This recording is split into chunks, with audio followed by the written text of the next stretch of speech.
Topic है आज अपना दक्षिण भारत की नदियां। दक्षिण भारत की नदियों में सबसे पहले हम शुरू करेंगे गोदावरी नदी से। गोदावरी नदी, गोदावरी नदी के उपनाम इसे बूढ़ी गंगा,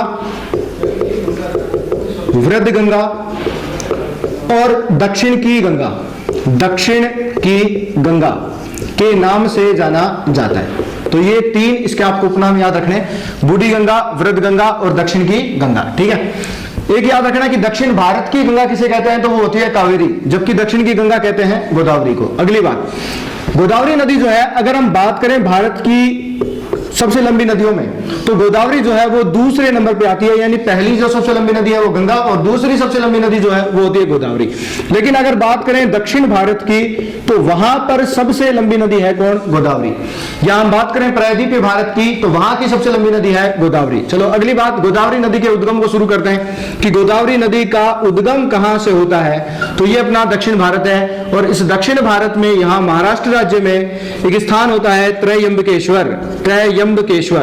और त्र्यंबकेश्वर नासिक में आता है और नासिक आता है महाराष्ट्र में, जहां से नदी निकलती है गोदावरी।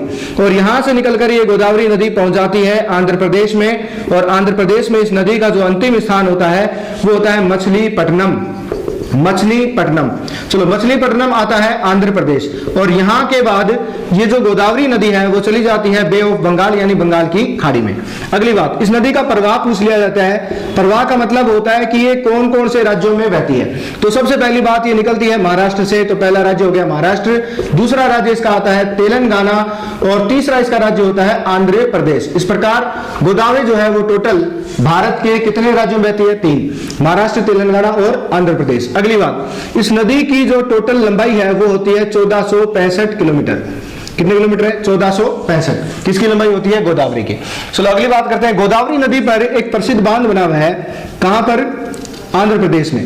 और आंध्र प्रदेश में इस पर जो बांध बना है उस बांध का नाम होता है एनीकट बांध। कौन सा बांध है, एनीकट। और एनीकट बांध जो है ये कहां पर बना है, ये बना है राजमुंद्री, और राजमुंद्री आता है आंध्र प्रदेश। ध्यान रहे, राजमुंद्री आंध्र प्रदेश जो है वहां पर केंद्रीय तंबाकू अनुसंधान केंद्र भी होता है, तो ये भी आपको याद रखना है।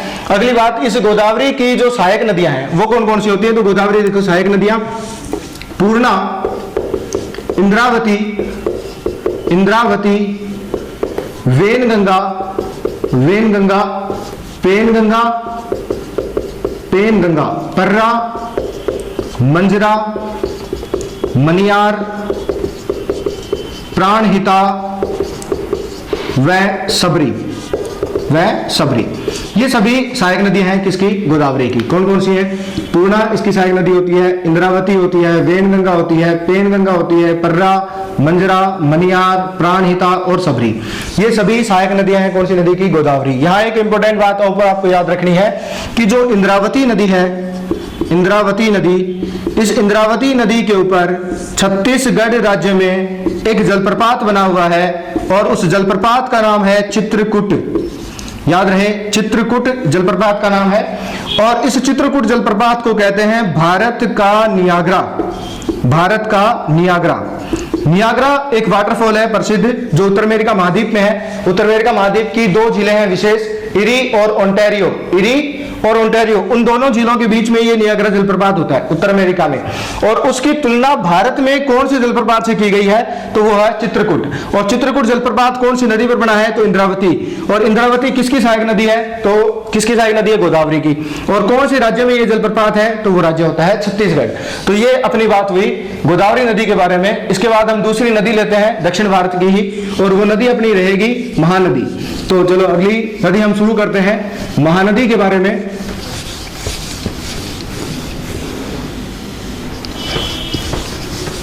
अगली नदी अपनी आई महानदी। चलो महानदी से शुरू करते हैं। तो देखो महानदी के बारे में देखें तो महानदी जो है वो भारत का राज्य होता है यहाँ पर छत्तीसगढ़, और इस छत्तीसगढ़ में रायपुर, और रायपुर में स्थान है सिहावा। रायपुर छत्तीसगढ़ से नदी निकली कौन सी, महानदी। और यहां से निकलकर ये महानदी पहुंच जाती है लास्ट में कहां पर, तो राज्य होता है ओडिशा।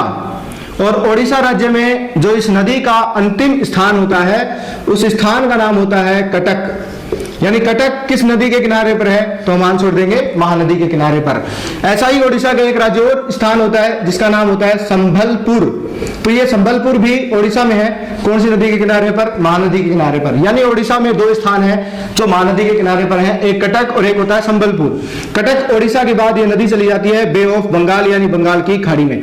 कटक से एक प्रश्न और आप याद रखना कि कटक ओडिशा में केंद्रीय चावल अनुसंधान केंद्र भी होता है, जबकि अंतरराष्ट्रीय चावल अनुसंधान केंद्र जो है वो मनीला में होता है, फिलीपींस में। मनीला जो है वो फिलीपींस की राजधानी है, तो ये भी आप याद रखें। इस नदी के ऊपर ओडिशा में एक प्रसिद्ध बांध बना है, बार बार एग्जाम में आता है। बांध का नाम है हीराकुंड, और हीराकुंड बांध की विशेषता है कि यह विश्व का सबसे लंबा बांध है, जिसकी लंबाई होती है 4801 मीटर यानी 4801 मीटर। अगली बात करते हैं, इस महानदी के अंतर्गत जो सहायक नदियां होती हैं इसकी, वो कौन कौन सी हैं। तो इसकी सहायक नदियां हैं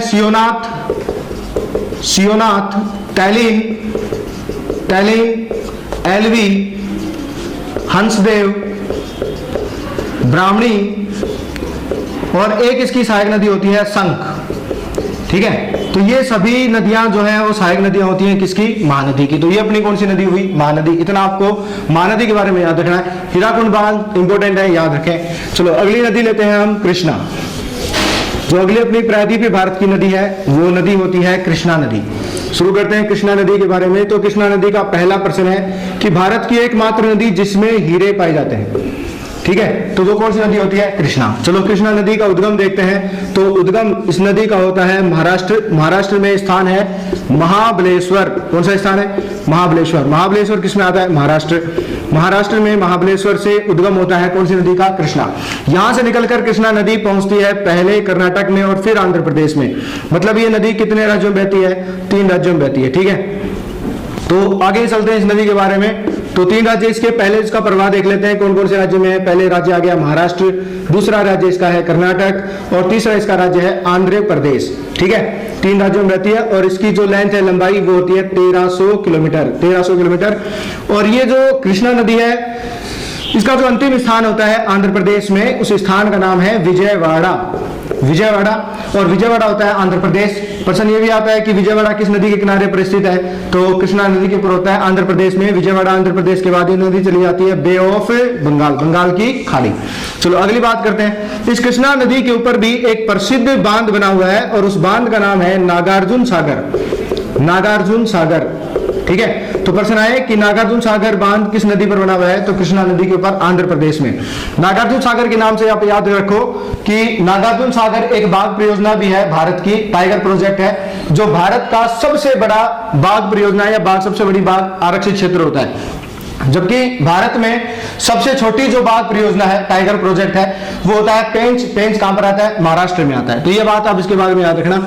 अगली बात करते हैं इसकी सहायक नदियों की। तो सहायक नदियों में भीमा, कोयना, वेना, पंचगंगा, दूधगंगा, घाट प्रभा, माल प्रभा व तुंगभद्रा, ये सभी सहायक नदियां होती हैं कौन सी नदी की, तो हम बताएंगे कृष्णा नदी की। ये सभी क्या होती हैं, सहायक नदियां होती हैं। ठीक है, तो ये बात हुई अपनी कौन सी नदी के बारे में, कृष्णा नदी के